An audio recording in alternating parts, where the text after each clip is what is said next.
Olá pessoal, vamos dar início à nossa aula de informática básica. Hoje a gente vai estar conversando sobre editores de texto, certo? Vamos ver aqui o objetivo da aula, o que são editores de texto. Vou mostrar para vocês, comentar rapidamente, na verdade, quais são os editores mais famosos.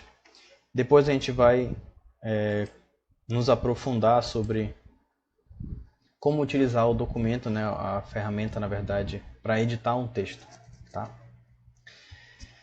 Bem, qual é o objetivo dessa aula? Conhecer o que é um processador de texto, tá? Também chamado de editor de texto. Depois conhecer os principais processadores de texto. Então a gente precisa ter uma noção de quais são as opções que a gente tem no mercado. Aprender como aplicar os principais recursos de um processador de texto. Aqui, por exemplo, a gente vai aprender a usar as ferramentas que o editor de texto vai nos apresentar, né? Por exemplo, no Brasil existe a ABNT, que é a Associação de Normas e Técnicas no Brasil. E aí ela determina como a gente deve escrever um texto, né? Não escrever não, como formatar, como dar forma àquele documento. Então ela determina quais são os padrões que devem ser utilizados nos documentos no Brasil. E aí, de posse desses padrões que a ABNT determina, a gente precisa saber como aplicar no nosso texto, tá? Então aí o objetivo da nossa aula é aprender a aplicar esses conceitos, tá? Saber onde encontrar um determinado botão que a ABNT pede, vamos supor que ela pede lá para deixar um espaçamento entre linhas de 1,5 centímetro. Então a gente precisa saber aonde encontrar e para deixar de acordo com o que a ABNT determina. A gente precisa aprender a aplicar esses recursos num processador de texto. Mas, para começar, o que é um editor de texto, né? O que é um processador de texto? Para que ele vai servir? Como o próprio nome já diz, um editor de texto ele serve para editar texto. Ele é um software aplicativo que serve para escrever e editar qualquer tipo de texto. Então, já que ele é um software aplicativo, lembre-se da diferença entre software de sistema e software aplicativo. Ele vai ser gerenciado, já que ele é software aplicativo, né? Então ele vai ser gerenciado pelo sistema operacional. Beleza. Ele é um software aplicativo que vai servir para escrever e editar qualquer tipo de texto. Beleza. Ou seja, ele vai nos ajudar a preparar e dar uma forma mais agradável e organizada ao texto. Certo. Quais são os processadores de texto mais famosos? Quais são as opções que eu tenho que eu possa utilizar? A primeira delas, e talvez a mais famosa, é o Microsoft Word, certo? Depois a gente tem aqui a opção de utilizar o Docs do Google. Temos também o editor de texto do OpenOffice. E nós temos também a opção do LibreOffice, que ele é uma ramificação do OpenOffice. Tá? Hoje em dia são mais uma opção que nós temos.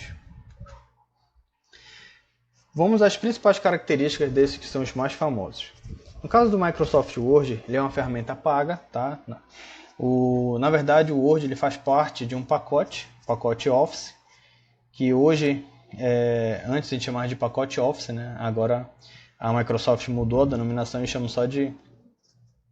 agora não chamam mais de Microsoft Office, passou a chamar de Microsoft 365, que é o nome como eles denominam agora o pacote do Office deles, né? Existem vários planos lá para serem adquiridos quando tu vais comprar o pacote do Office, tá? Bem, então, de forma geral, ele é um pacote pago, tá? O Word vem dentro desse pacote de escritório. E aí ele é uma ferramenta paga, uma ferramenta desktop, e hoje existe a possibilidade de trabalhar também online. Lembra de quando nós conversamos sobre redes, aí falamos de armazenamento em nuvem, né? Então, uma das maneiras de armazenar os teus documentos hoje é na nuvem. E aí, a Microsoft te permite editar os teus documentos na nuvem. Então, tu pode acessar o Word gratuitamente na nuvem, fazer a edição e já está salvo lá na nuvem, ok? Nós temos também o Google Docs, né? E aí, a ferramenta do Google, que eles chamam de Google Docs, é uma ferramenta gratuita. Ela te permite o acesso online, tu não precisas... Tu até pode baixar ele também te permite baixar, instalar o gerenciador na tua máquina. Mas aí quando tu fores abrir o aplicativo, ele sempre vai abrir o teu navegador, vai te permitir editar na nuvem. Então ele te permite fazer edições online, tá? E aí quando tu cria a tua conta lá, ele te dá uma quantidade de espaço gratuito. E aí tu pode armazenar esses documentos já na nuvem também, tá? Tudo de forma online. E aí o interessante desses dois que são online aqui é que tu pode compartilhar os documentos, pode editar com outra pessoa ao mesmo tempo. Então a edição do documento se torna muito mais interativa, muito mais produtiva quando tu está trabalhando em conjunto com outra pessoa.